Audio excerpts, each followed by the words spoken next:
Hello and welcome to the Grand Line Review, your source for everything One Piece. My name is Liam and holy crap, Wano is coming to like a screeching halt. There is so much packed in this chapter, it's kind of insane, and the out of context summary is as follows. It's over, and all is right with the world. Everyone's happy, everyone's eating, everyone's awake, well, except for the dead ones. And we will be leaving Wano immediately, but not before being confronted by a flower man. Now I should point out that other types of men include Goose, Me Like Montage, and Treizen the Infinite here for your stuff. In any case, these three committed the gloriousome act of subscribing to the Grand Line Review, which will result in consistent injections of One Piece culture being administered directly into your YouTube feed. And if you'd like to be our next subscriber of the day, then just hit that alluring red button, and please do say hi in the comments below if you are a new member of the Grand Fleet. Welcome! Alright, we've got a ton to talk about this week, almost too much really, but we are going to start with the awakening of Luffy and Zoro, by which I mean the waking up, not the awakening. One of the scenes in 1052 that really sticks out to me is the wondrous return of these two partners in crime, each demanding their drug of choice, be it alcohol or meat. I've always said that Luffy and Zoro have been on a bit of a similar wavelength, but they have never looked more perfectly in tune than they are now. And I love it, especially because Zoro is one of those characters who tends to show so little emotion beyond like grunts and glares, you know, the whole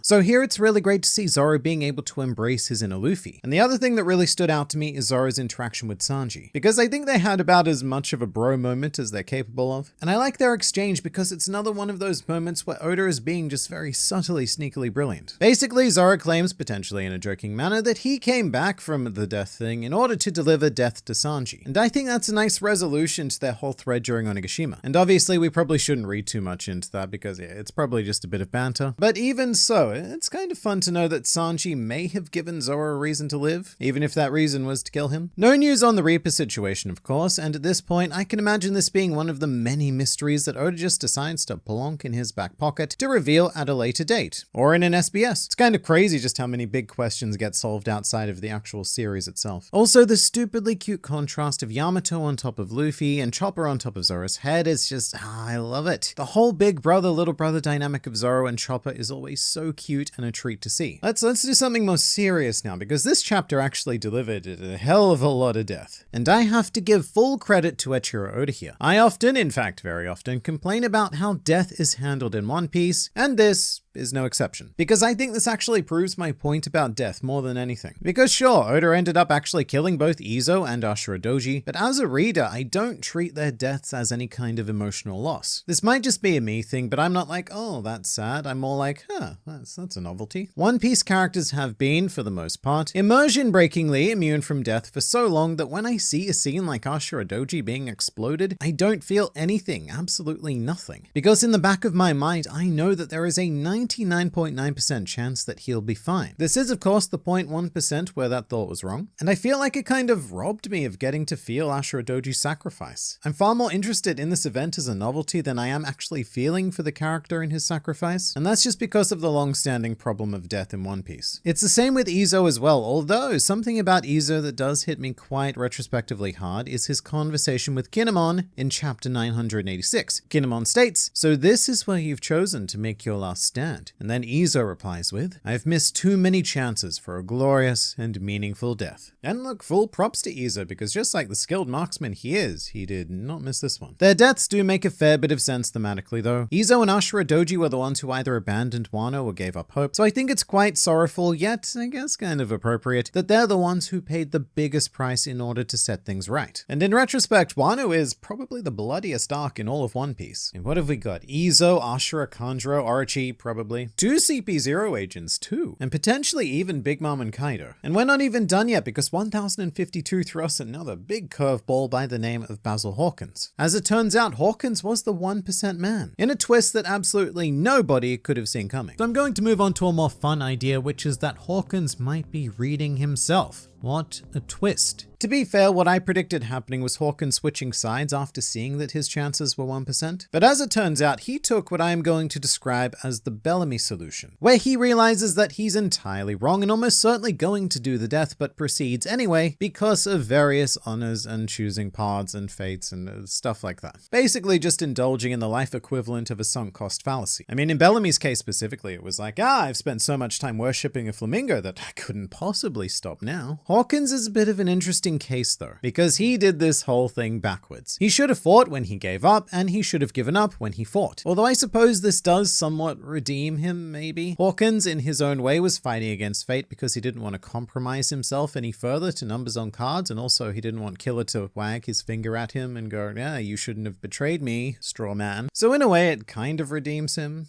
Kind of. And I mean, probably the most heartbreaking thing about the potential of Hawkins dying is that we would never get to see all of the Worst Generation members together. However, I should point out that he still may be alive. In fact, right now, I'd say there's a roughly 1% chance that Hawkins is still alive, and that maybe in the future we'll have a cover story featuring the adventures of Drake and Hawkins doing whatever it is Drake and Hawkins do. I mean, I kind of feel like Hawkins should live after this because in the end, he did the right thing after doing the wrong thing. And that's what Izo and Ashura did, and it didn't work out for them. So, well, bye Hawkins. And in the end, if Hawkins does die, it would make perfect sense because he would have been killed by a man literally named Killer. But as for everyone else, another great touch in 1052 was the scene at the dock. Being able to see all of the ships lined up together was kind of surreal. Like there's the Thousand Sunny, the Victoria Punk, and the Polar Tang. It's just such a great representation of our core alliance. And possibly the most subtle thing I enjoyed was Usopp being included in the repair team. Because before Frankie, he used to repair the Going Merry, and even though he's hardly a shipwright, he does have incredibly useful skills. So I always enjoy seeing those skills get put to use. Plus Beppo and Killer reacting to Frankie Shogun was amazing. Frankie is such an underappreciated Straw Hat, so it's always good to let him have a proud moment. And then there's Apu. Unlike Hawkins, this man has had no real redemption, and it's more like everyone around him has just sort of stopped caring that he exists. However, he does have one very, very important thing to do in this chapter, which is to present us with a holy newspaper. And the information in here is going to rock the world, both fictional and real. Not only do we have the promise of new bounties, but also an announcement of which figures are apparently considered the new Emperors of the Sea. And surely we have to get those reveals next week. It would be the ultimate frustrating tease for Oda to leave that lingering during the month-long hiatus. Oh yeah, and by the way, bad news if you didn't know. One Piece will be going on break for a month after chapter 1053, which means that we have one more chapter and then 4 very, very dry weeks ahead. But back to bounties. This is pretty momentous because it may very well be the last bounty change of the series. Because in the final saga, I imagine that we're going to be dealing with the very system of power that distributes these bounties, and if that system gets toppled, then there's no real need to keep assigning them. So here's something I'm very curious about, and you can let me know in the comments, but what do you think? Will Luffy's bounty be higher or lower than Kaido's? Because I legitimately don't know. I mean, the dude led a charge that took down 2 emperors at once, not 1, 2. So maybe he'll finally get that golden Gomu number, 5,600,000,000. It's actually possible. In other developments, the elephant in the room has finally left, and so I guess it's now socially acceptable to talk about him. Zunesha just up and wandered off. Didn't even take out some world government ships with him, which is quite rude. And for anyone who actually had some hopes of the world government attacking Wano, well, Momonosuke has thoroughly given you the theory equivalent of blue balls, because his decision not to open the borders immediately has pretty seriously saved us here. So I guess what we have on our hands here currently is more like a siege of Wano. And a siege is still a problem that we're going to need to deal with eventually, because the Straw Hats are going to need to leave soon, very soon. Bigger problems though, because another item in our 2022 bingo card has been crossed off with the very unexpected presence of a certain Ryokugyu. We still don't know what he looks like yet, but we do finally have some insight into his power, which is delightfully plant-based. It's been suspected for quite a while that Ryokugyu could have had a plant-type devil fruit, mostly due to the whole lack of eating thing, which he claims is just far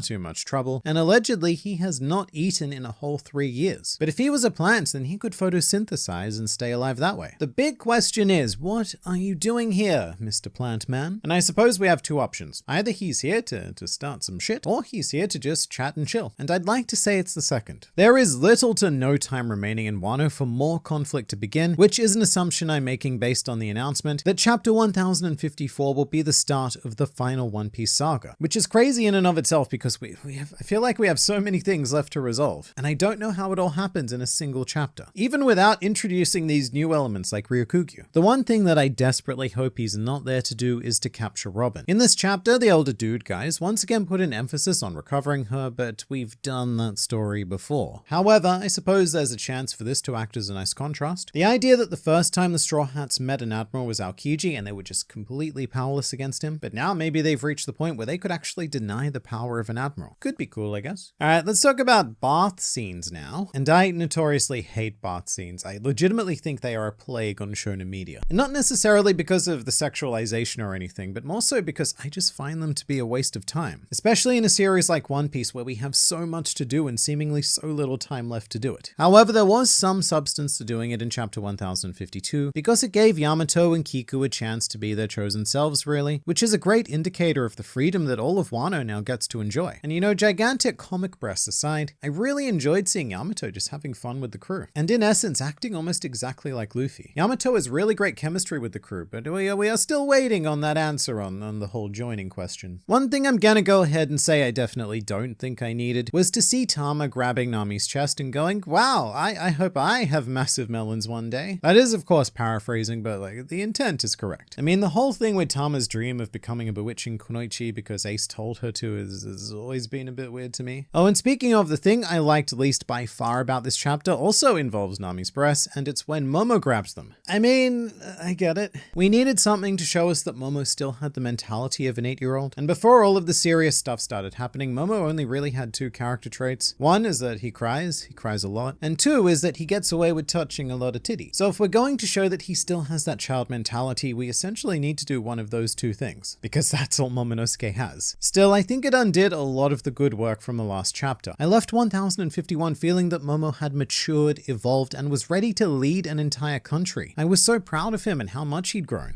I mean, look, it's not the worst thing in the world, I just think we could have done without it. But something we absolutely cannot do without is the addition of Caesar Clown to the Gemma cover story. Welcome aboard, good sir, I have somehow missed you. And I'm not at all surprised that you failed to escape, because that is what you do, Caesar. You fail. But these 2 sickening legends of science potentially teaming up is a weirdly exciting idea. And really, all they need is Queen along for the ride, and we would have like a perfect trio of science-based dickery. But for a perfect something else that isn't that, here's another video, and it's good, and I look forward to seeing you there.